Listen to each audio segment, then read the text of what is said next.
Hi, my name is Dr. Scot Dick, and I'm your host for this segment of Your Town. I'd like to welcome Mark Baer, executive producer of this show. He's my boss. Mark, welcome to the segment with me. Welcome, and I have the luxury now of being able to now ask you, host, you the questions. All right, so I'll just so this is the luxury of this opportunity for me is to be able to ask things that I want to know about, and I want to know why my water is so expensive, and is it a good thing, a bad thing? Is privatization good? I know this conversation is going on all over our community. No one seems to have the answer one way or the other. Well, this is a multifaceted issue. It's based on we have to look at our climate, we have to look at our history as voters, and we have to look at where we are right now. So we just came off a 6-year drought. Everybody knows that. We saved a lot of money. If we look back, let's go back to our history. There's been multiple opportunities since the 30s to purchase the water system. It was originally created by the person who developed the Del Monte Hotel. So he pumped water out of the river and piped it in pipes around the hills to the Del Monte Hotel to feed his hotel guests, the original construction. About 10 years ago or so, Cal-Am reported still finding redwood pipes when they were replacing the infrastructure. I mean, that's how old that system has been. It's gone through, it belonged to California Telephone and Telegraph, I believe, it was purchased from the owner, and then it was sold later on. It's gone through a number. Along the decades, Monterey County voters, or Monterey Peninsula voters, have had the opportunity to buy the system, and they voted no every time, all the way up until Measure O. Now, that doesn't explain why water is expensive, but when you get really down to it, and what was the predominant thinking for voting no? That's a very good question. We'd have to ask our parents and our grandparents that question. I mean, why did they resist? I'm not sure, because I believe that we should own our own water, that we should distribute our own water. Yeah. However, now in the 21st century, that ship has sailed, if you excuse the expression. So what we have is, when we talk about private investor-owned water or municipal water, these are decisions that were made when you could buy a distribution system and not pay millions, in some cases tens of millions, in some cases hundreds of millions of dollars to buy that distribution system. And you have to know that when people say that Cal-Am is abusing the system and I've heard this term many times, it's nothing new, they're stealing our water and selling it back to us. That's fundamentally not true. According to the state constitution of California, we own all the surface water in the state of California. You and I can go and lay claim to cups of water out of the American River, out of the Sacramento River, out of the Salinas River, out of the Carmel Valley River. As citizens of and residents of the state of California, we already own that water. What we do as those citizens is give companies like California American Water distribution rights and water rights. And so they have pre-1914 water rights, they have post-1914 water rights. It's very complicated. I'm not a water lawyer, but we have the situation that we have now. And I actually ran for water board in 2012, and somebody that was for public water before I knew the true costs of buying a system like Cal-Am's. And so we have a couple of things going on. We have investment in the infrastructure. We have capital improvement. We have a profit. But if we eliminate that 8% or 10% profit, it's not going to change our water rates. So for example, I read 2 articles in the Sacramento Bee. One was of a municipal water district up in the Sacramento area who was raising their rates 43%. Why? One of the reasons was that during the drought, they had asked all of their customers to save water. Their customers responded, saved water, and that district had to go out and borrow money to make payroll. So that water rate increase was to recapture that money that was lost in the drought to pay off what they had borrowed. So that's counterintuitive, because I think when it's a rainy year that they're doing fine. But you see, but that's not the case necessarily. It's not the case, and so there's another. I have another article in the SACB queued up on my computer where they wanted to raise the rates 83%. And the voters then they had a rebellion and they voted it down. But it took a Proposition 218 vote to kill that. Now, where does that leave the elected officials that run that water district? And why did they want to raise their rates 83%? My guess is for infrastructure, because the cost of water is in ever-changing state and federal standards. We, for example, deal with changes in septic rules and sewer lateral rules. We deal with that every day as an association. And so those are constantly changing. The State Water Resources Control Board has changed the nitrogen levels that's allowable in groundwater, for example. So then you have to change the way that you treat that water. And in a discussion I heard yesterday, the Missoula, Montana people, they have 35 wells, they have 0 treatment plants. It pumps out of the aquifer right into people's taps.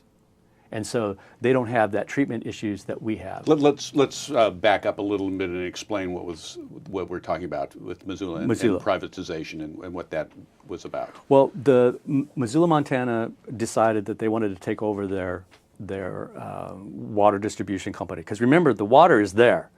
It belongs to all of us. And people, we give them water rights, or they purchase those. People sell their water rights. And so they have a license, if you will, to distribute the water. And the statements by the mayor of Missoula, these were ideological statements. And they've just come here, and this happened here in Monterey. Well, they came here and had a talk. A talk about how yes. successful it was. Okay, takeovers have been successful and takeovers haven't been successful. And difference between Montana and California, in Montana, you don't have to prove that there's a public necessity to take over. You can just want to take it over. Like I said, I'm not a lawyer. I'm just sort of paraphrasing what I've read and what I understand. But in the state of California, you have to prove that there's a public necessity to take over the water system.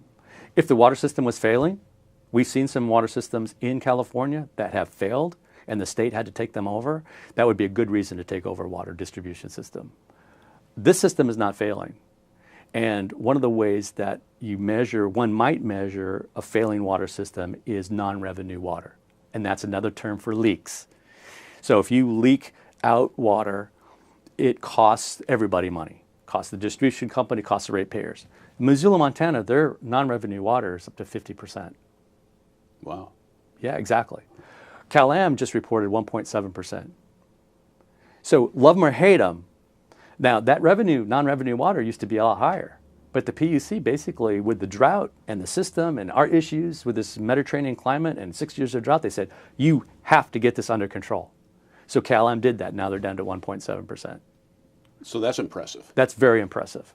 And when I was at the State Water Resources Control Board hearing middle of last year, the chair, when they asked what their non-revenue water was, and they told them it was even higher, was like 2.2%. She said, could you go around the rest of the state and help them get down to that? Because that's just water waste. Mm-hmm. So still, we've come off a very wet year. Mm-hmm. And I saved like everybody else. We cut back on our water.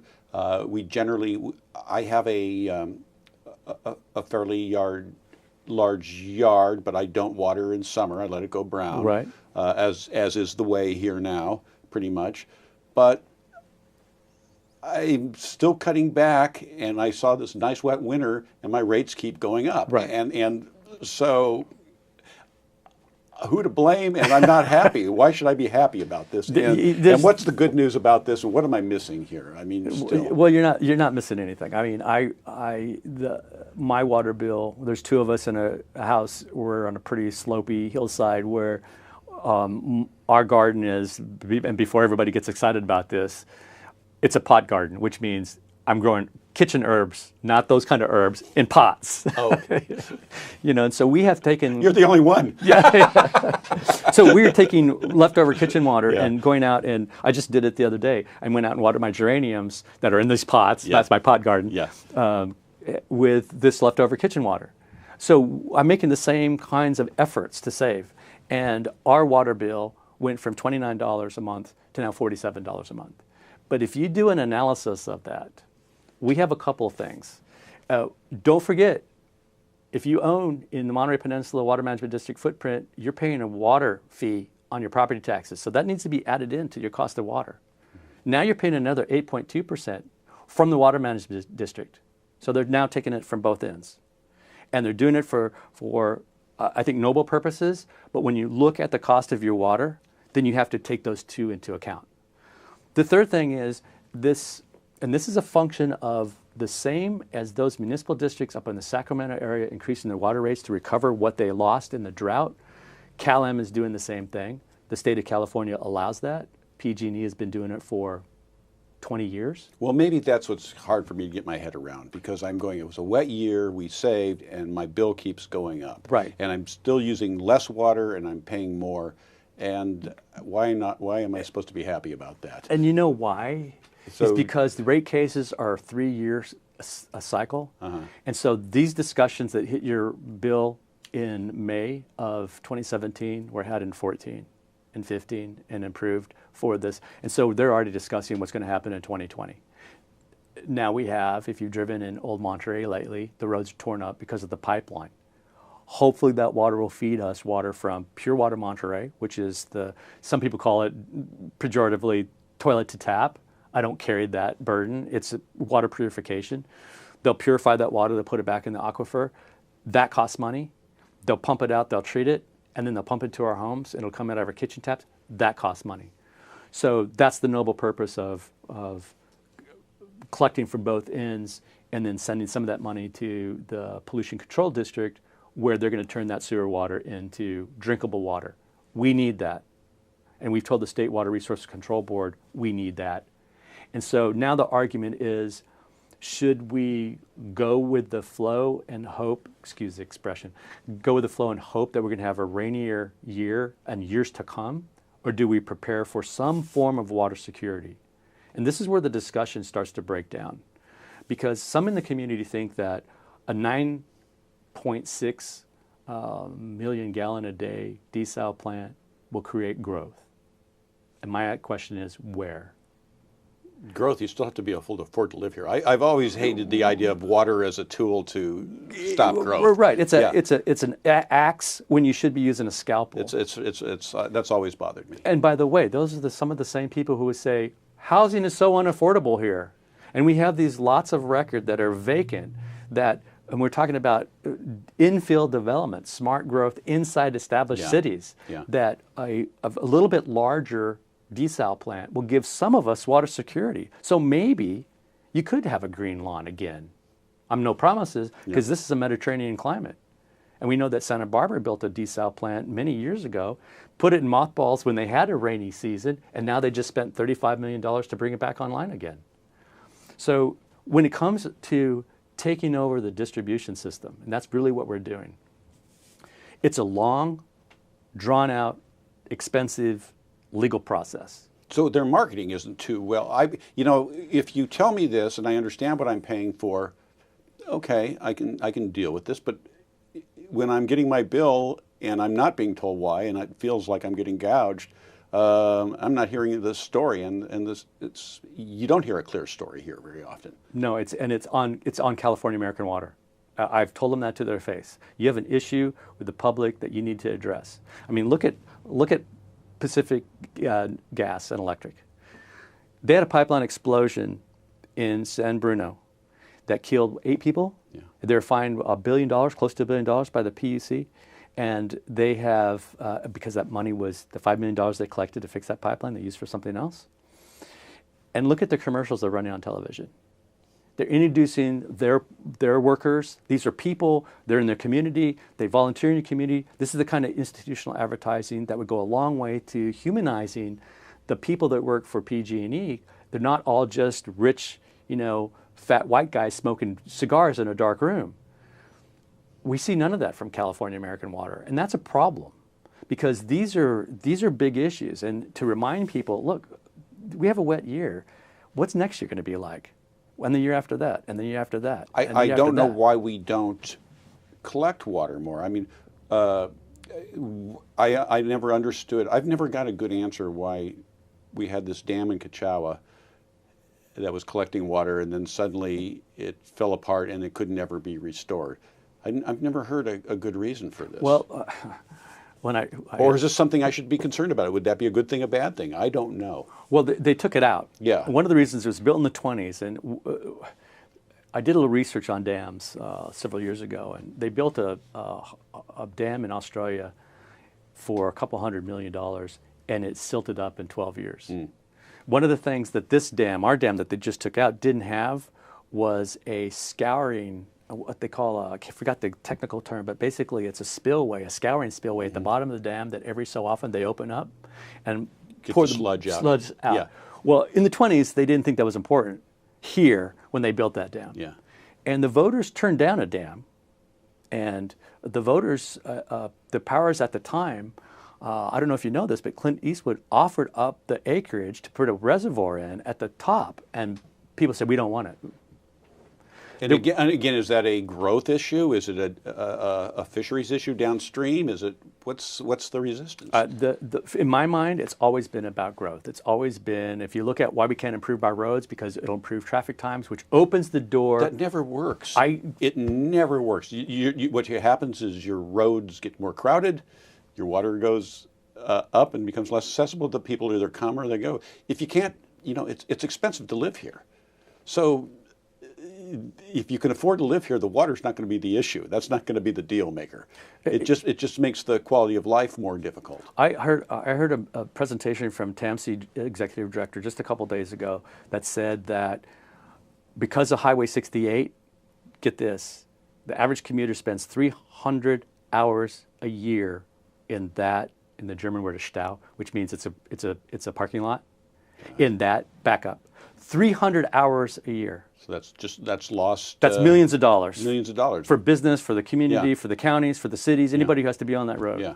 And so that is all tied together. Then we get into these arguments about affordable housing, which is different than housing affordability. And what we're looking for in many places is housing affordability.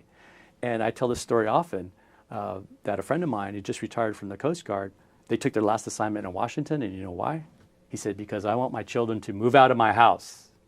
Yeah. Because here they live with them forever. You can't stay in the community. So all these things are connected. Yeah, and sometimes what you think is the smart thing is not the smart thing.